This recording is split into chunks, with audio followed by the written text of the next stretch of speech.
nada. ¿Qué nos debería estar pasando? Muchas preguntas, pocas respuestas. Me llamo Javier y estoy en un tiempo avanzado de mi vida, nada más ni nada menos que 77 años, y desde mi nacimiento en 1948 me han pasado tantas cosas, pero últimamente la bola de años se ha manifestado contundente. Ya sé que a nadie le importa, pero algo tenemos que decir por quien vive su séptima década de vida.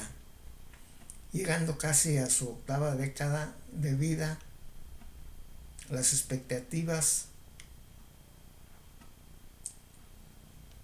de sobrevivir son pocas y a veces hay que estar y a veces hay que hasta ese resto de vida lo quisiéramos terminar de un solo trago, pero como todos los hombres y todos los humanos estamos en las manos de Dios, pues nos aguantamos y hasta nos resignamos a vivir eso 10, 15 o 20 años que nos quedan. Digo pues, la cobardía y la religiosidad nos hacen aguantarnos y resignadamente soportar 2, 3 o 4 lustros que nos quedan. ¿Qué hay de importante que valga la pena evocar? Para mí nada hay de importante, salvo en lo personal, mi nacimiento. Mi nacimiento es lo importante para mí y solo para mí. Para los demás quizás solo fue importante para mi padre y para mi madre, porque para mis hermanos han de haber pensado, mi madre tuvo otro hijo y mi padre debió de haber pensado, los hijos que Dios mande. Al menos eso se pensaba en aquel entonces en los hogares católicos. En mi casa se respiraba puro ambiente religioso y de trabajo. Mi padre y mi madre tenían como única vida el trabajo doméstico, agrícola y de comerciante o de comercio. Siento que la muerte me persigue a los 77 años de vida y me dio un poco de miedo, pero yo tengo la culpa de ese miedo, y todo por haber ido al Seguro Social a consulta con un médico que me asignaron para el cuidado de mi salud. Al Seguro Social se va por un resfriado, un enfriamiento de la garganta y por alguna lesión de lo que se llama riesgo de trabajo.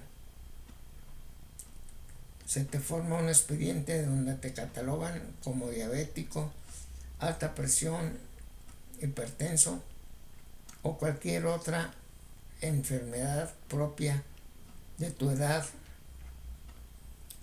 o de evidente malestar de accidente de trabajo.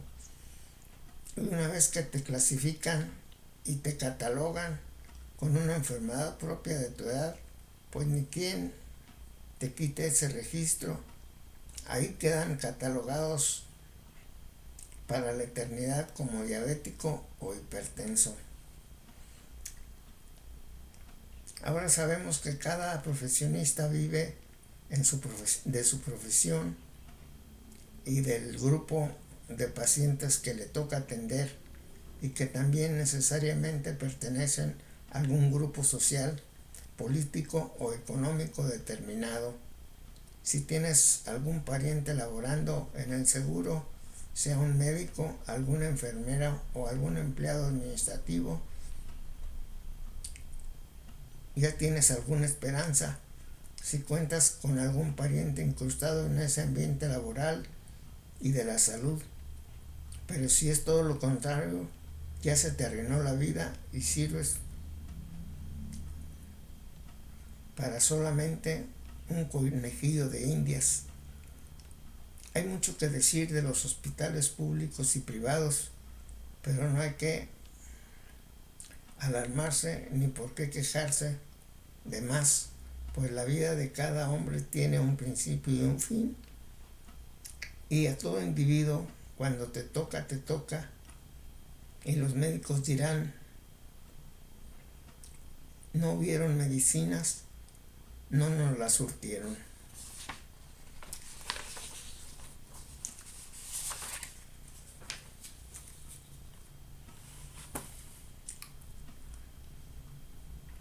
Página 2. Es una pena saber que no conocemos muchas cosas de la vida y que es necesario entender las cosas de la vida misma.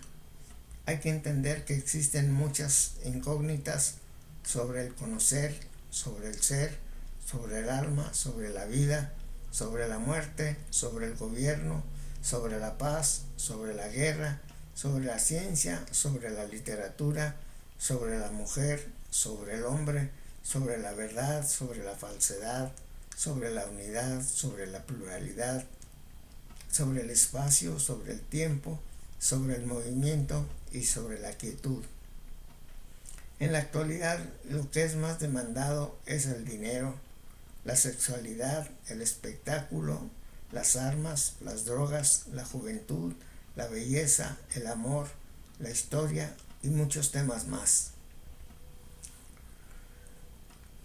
El conocer. Tradicionalmente, dos sistemas se han impuesto a través de la historia, el realismo y el idealismo. Un sistema del filósofo Platón, el idealismo, y otro sistema, el realismo, de Aristóteles, también filósofo griego como Platón.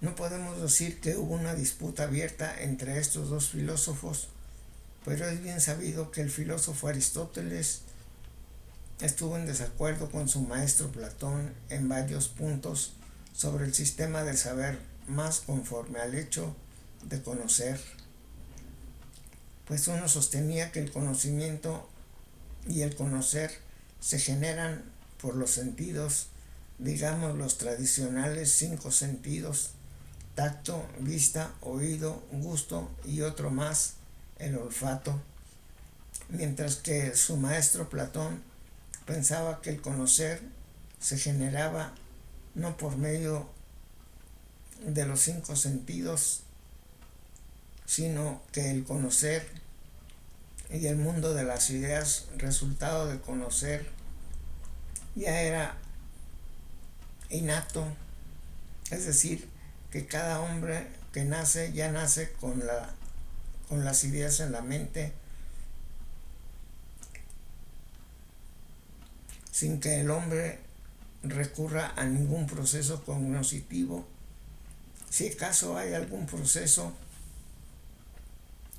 ese proceso es el de reconocer las ideas, pero que ya están en la mente, y ese conocimiento cada vez más se perfecciona hasta llegar a un conocimiento de la idea más perfecta, como por ejemplo el caso del sistema de gobierno más perfecto, que pasaba de los más variados tipos de gobierno hasta llegar al más perfecto, que en Platón era el sistema monárquico o de la monarquía. Es muy conocido el mito de la caverna en Platón, donde el filósofo hace una comparación de un mundo de ideas imperfectas a un mundo de ideas perfectas, donde afirma que el conocer se asemeja a una cueva y que en el fondo de ella están los hombres encadenados. Sobre el fondo de la cueva, en la pared, solamente ven las ideas borrosas reflejadas en la pared, y ese era el mundo de las ideas que la mayoría de los hombres tenía, pero que si algún día uno de esos hombres encadenados rompía su cadena y salía de la cueva, vería el mundo de las ideas perfectas, llenas de luz, pero que había un peligro, pues si ese hombre regresaba al interior de la cueva y les contara a los encadenados cómo era el mundo de las ideas llenas de luz, los patrones que encadenaban a los hombres en el interior de la cueva podían tomar represalias y matarlos por dar a conocer el mundo de la luz. Página 3.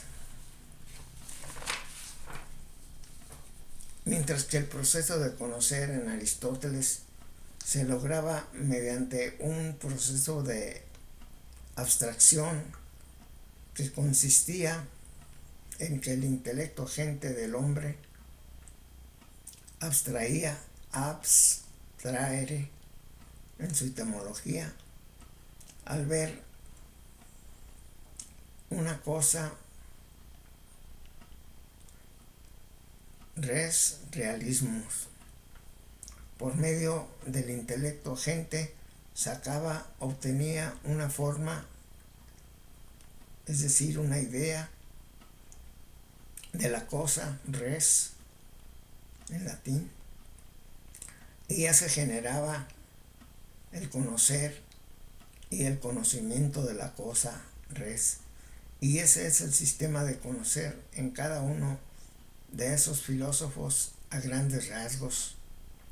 Así, esos dos sistemas de conocimiento, el platónico y el aristotélico, convivieron a través de los siglos por medio de sus respectivos seguidores y así defendían una u otra posición. Y en este sistema aristotélico así se obtenían las ideas, los juicios, los razonamientos y los conocimientos deductivo y el conocimiento inductivo. Estos tipos de conocimiento a través de la historia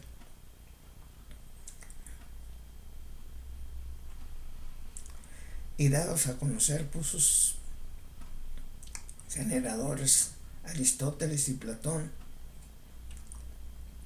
dieron origen a dos escuelas de filosofía que sostenían claramente los principios del conocer: el neoplatonismo y la escuela peripatética de uno y de otro filósofo respectivamente. Si analizamos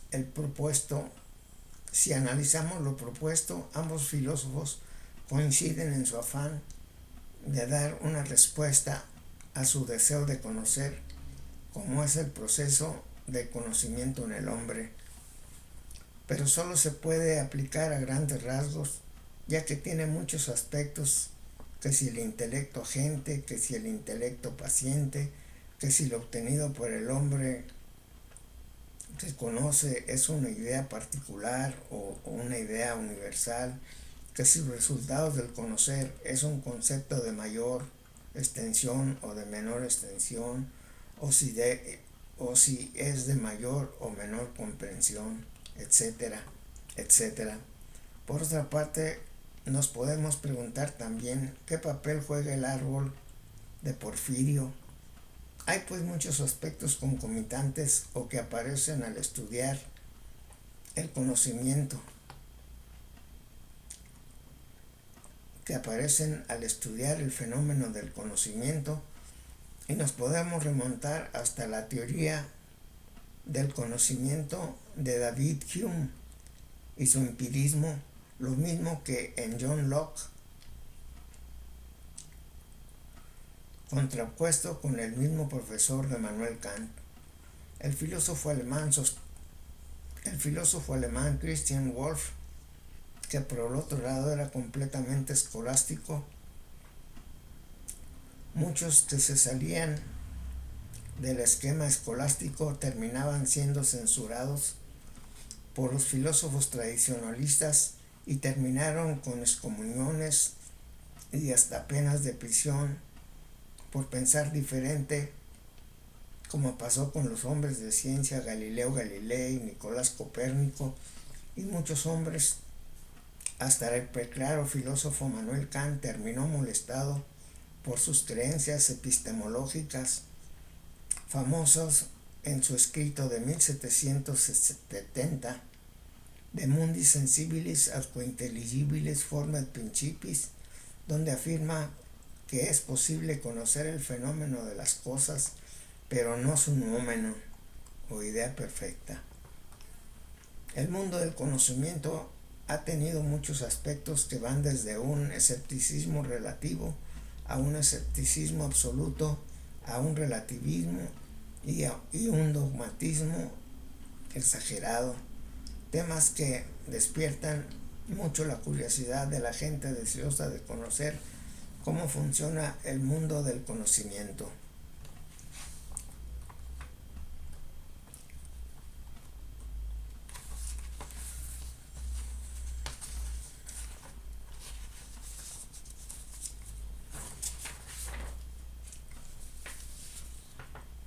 Página 4.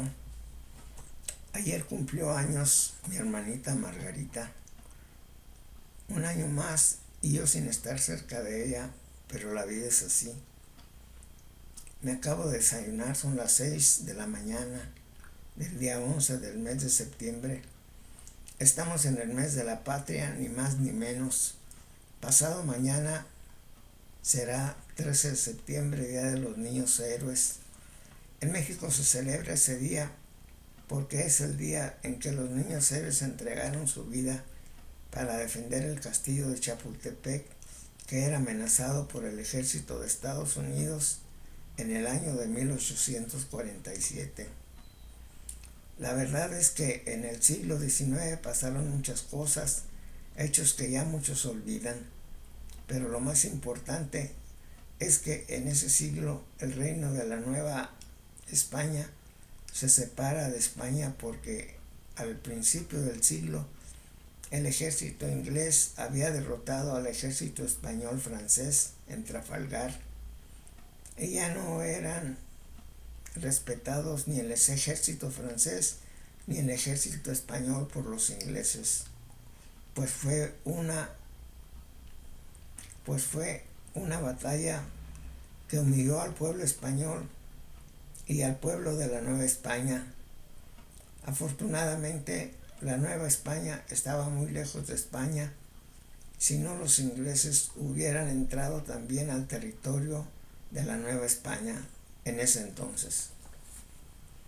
En ese tiempo, inicios del 1500 o hasta el 1800, toda la América pertenecía solo a España y a Portugal, y no hay que olvidar que Catalina de Aragón, hija de los reyes católicos Fernando de Aragón e Isabel de Castilla, se había casado con un hermano de Enrique VIII, pero al morir el rey inglés, Catalina de Aragón fue tomada por esposa del nuevo rey Enrique VIII, y tal vez los ingleses pensaron que todo el mundo español les pertenecía porque la isla de Inglaterra les quedaba muy chiquita y era el momento de atacar a todos los países de cultura española en el mundo. De aquel entonces, y al ganar la batalla de Trafalgar, se envalentonaron y seguramente dijeron: ahora es cuando chile verde le has de dar sabor al caldo. Y empezaron a invadir territorios de influjo cultural español. Empezaron seguramente por Gibraltar, que estaba más cerca, y todo lo español era para Inglaterra, y a río revuelto ganancia de pescadores, y los españoles con los brazos cruzados y solo extrayendo el oro y la plata, y lo que les interesaba principalmente las rutas marítimas de comercio: La Habana, Acapulco, Veracruz, Filipinas. España ignoró que en principios de 1600 los ingleses ocuparon tierras de América pensando tal vez son nuestros primos, pues nuestra abuela es también su abuela, y los ingleses cómodamente ocuparon tierras de América con todo lo que comportaría el paso de los siglos.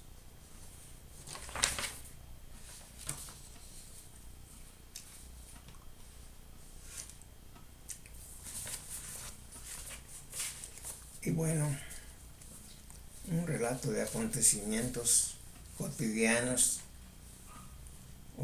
domésticos, nacionales, internacionales. Con motivo, seguimos diciendo, insistiendo, con motivo que en México es el mes de la patria. Todo septiembre es el mes de la patria. Y trae los hechos más importantes que acontecieron en el mes de septiembre de distintos años. Por ejemplo,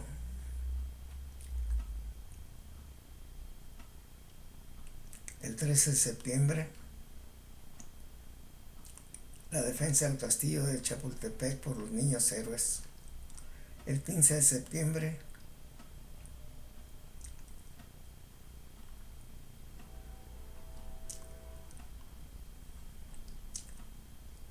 la noche previa a la convocatoria del sacerdote Miguel Hidalgo y Costilla al pueblo de Dolores, anunciando que se había descubierto la junta conspiradora para hacer del territorio de la Nueva España un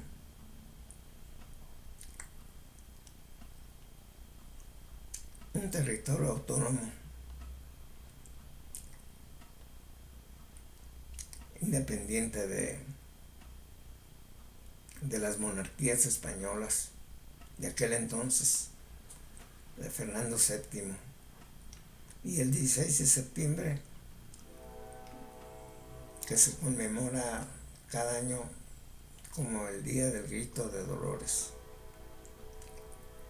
El 15 la noche antes y el 16 el Grito de Dolores. Dicen que por la madrugada en el templo de Dolores Hidalgo en el estado actual de Guanajuato. Y el 27 de septiembre, cuando la entrada del ejército insurgente y el ejército realista a la Ciudad de México, encabezados por Agustín de Iturbide y Vicente Guerrero, el 27 de septiembre, entrada a la Ciudad de México. Y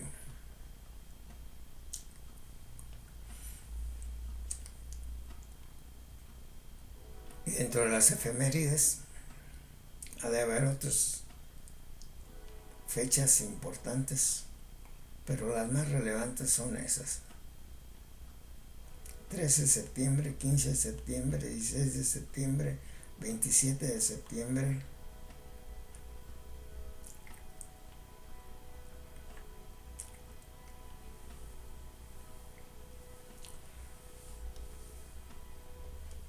Y vamos a ver qué pasa. Por lo pronto,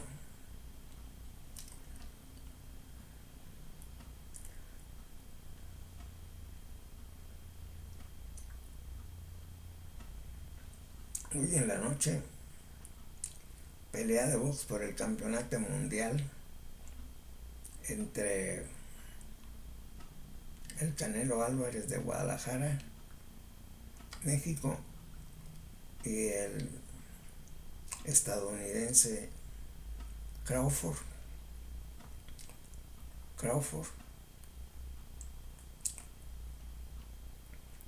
por el campeonato mundial.